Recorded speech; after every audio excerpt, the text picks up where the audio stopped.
Here we go. I said, here we go.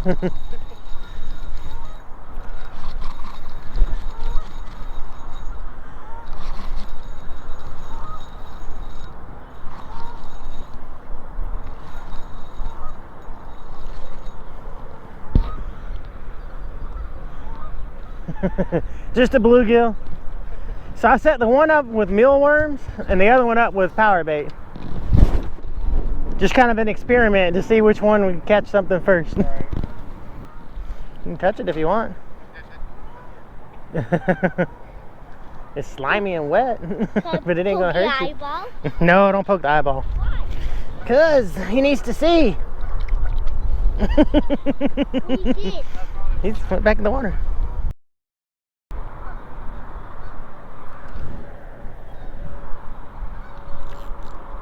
Oh yeah. Got something here now, boy. I don't know how big it is. It feels big because it's on ultralight. Oh, there it is. Look at there. Here we go.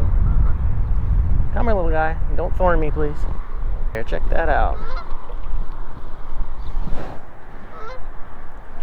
Here we go. Come on, turn it loose. There he is. All right, here you go, little buddy. Whoa. Yeah, it was a very, very awkward way to hold that fish. All right, let's go check this line. This one got some slack in it, and I think it's the Powerbait.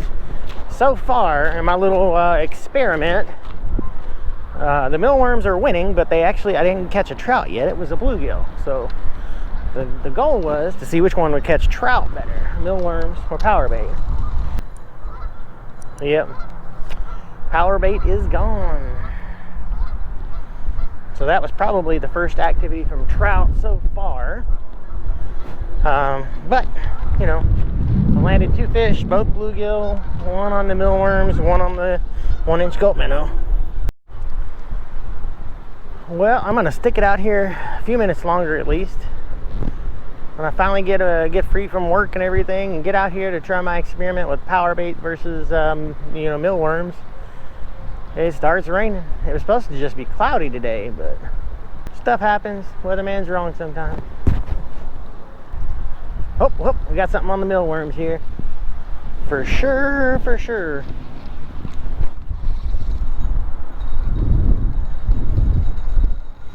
Yeah, I'm thinking it might be another bluegill, but you never know. I think if it was a trout, it would have already surfaced. Yep, bluegill. So you'll notice with the trout, every time you go hook it in the corner of the mouth, it comes straight to the surface and starts jumping. If it's gut hooked, not so much, but they do fight pretty vigorously either way. Whoop! No! Silly bluegill.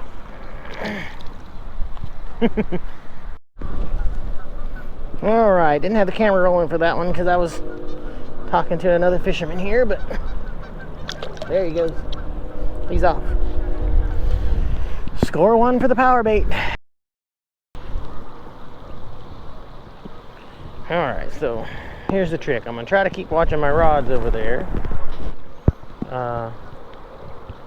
Across the boat ramp.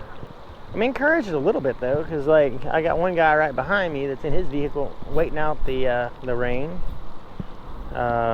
Looks like, and then we had another vehicle showed up a few minutes ago, and he's got a kayak and everything. He's kind of waiting it out as well, so maybe they know something I don't. Maybe they're looking at the radar, because I sure ain't. But hopefully that means the rain's gonna let up here soon. Got something. Ooh, that had one pretty good little pull there. I don't know what it is.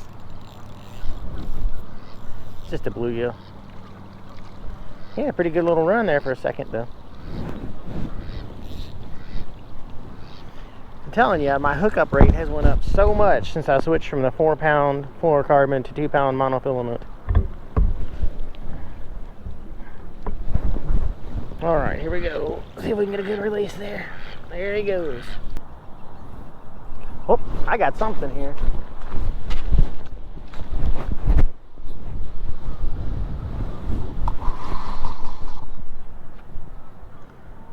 Is it on there? Yeah, it's on there. Felt it. I'm thinking bluegill though, because it's still small. If there's a trout, it'd be going nuts.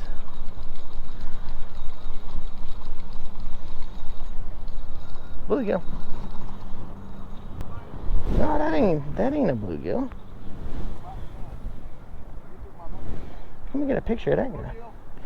No, I've never seen a golden shiner in here before, but that's kind of what it looks like.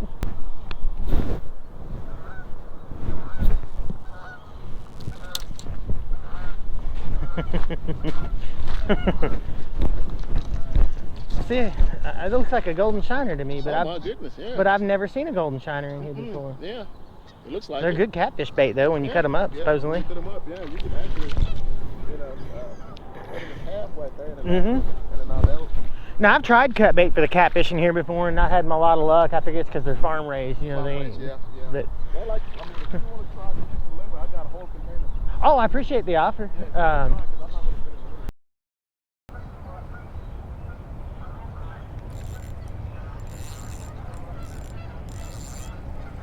Got something here. I'm thinking another bluegill, but yep, looks like it. Got one? Yeah, a little bluegill. Nothing to write home about. But they're fun. Yeah, they're pretty fun to catch.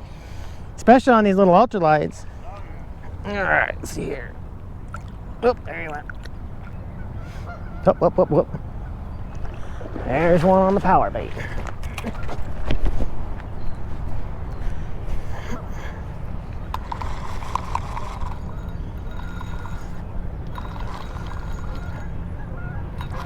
Oh, he's going to cross my other line. I know he is.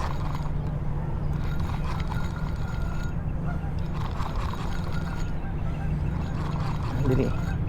He didn't cross it? Huh, must have went under it instead of over it. Because there's no way he didn't cross that.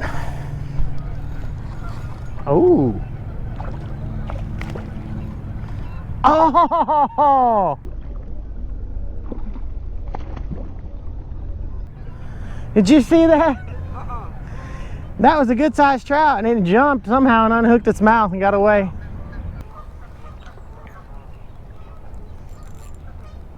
Oh, there we go. There's something.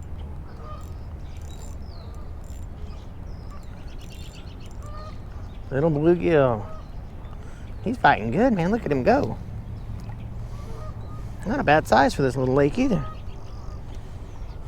Let's see here. There we go. Let's see if we can't get a good look at him. Still got a little purple on him from the winter. Let's see here if we can get a good release. There he goes. And I don't know if you noticed, but my minnow got kind of wore out on the green side, so I just flipped it over to the white side up. And you know, the fish, they don't seem to really care. But now that last fish, I think it was actually right under that tree limb sticking out in the water over here. And I think it followed it in just a little bit because I cast it just past it, and then I got maybe 4 or 5 feet this side of it, and then he just nailed it. And man, was he a little fighter. So yeah, I guess for my experiment, it was a one on Powerbait, one on mealworm. Benefit was, well, the mealworm wins if you look at size of trout. And then not to mention I caught, you know, 2 or 3 bluegill and a golden shiner on the same mealworm that I had soaking for trout. So, all right, we'll work our way on down a little further.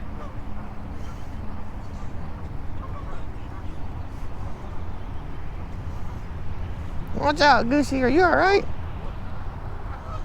Holy crap, dude, that goose is missing a foot. It's got a stump.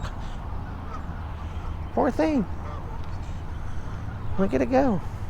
Oh, that might be the money shot. I don't know if you can see that. It went right out there, just at the end of those branches sticking out in the water. If I'm just not close enough to snag. All right, I'm about to take that. Oh, I saw it right there. I just didn't set the hook. I don't know if it grabbed the tail of the minnow or if I just didn't set the hook. But that's a heartbreaker when you can see it come to the surface like that. All right, let's try another one here, see if it comes back for more. Another money shot. Look at that. Awesome. All right, let's try her again. Missed it twice. Same, well, presumably same fish. I don't really know. So let's continue doing that same retrieve, same cast, and see if it comes back a third time. There we go. I got something. Oh, and it got snagged. Did I get it loose? Yeah, it's still there too. There we go.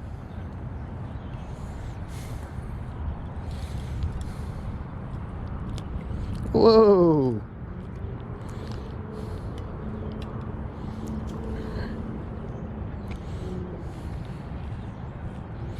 Kind of skipped taking pictures on some of these guys, but that one was so much trouble. I think I want a picture of that one. 3 casts and he hit it 3 times, and finally I got him the last time. There he goes.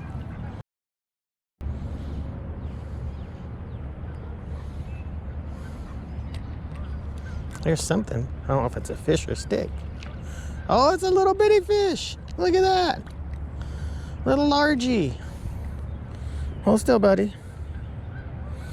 Look at that little guy right there. Calm down there, little buddy. There he goes. Anyhow, we're gonna call it a day here.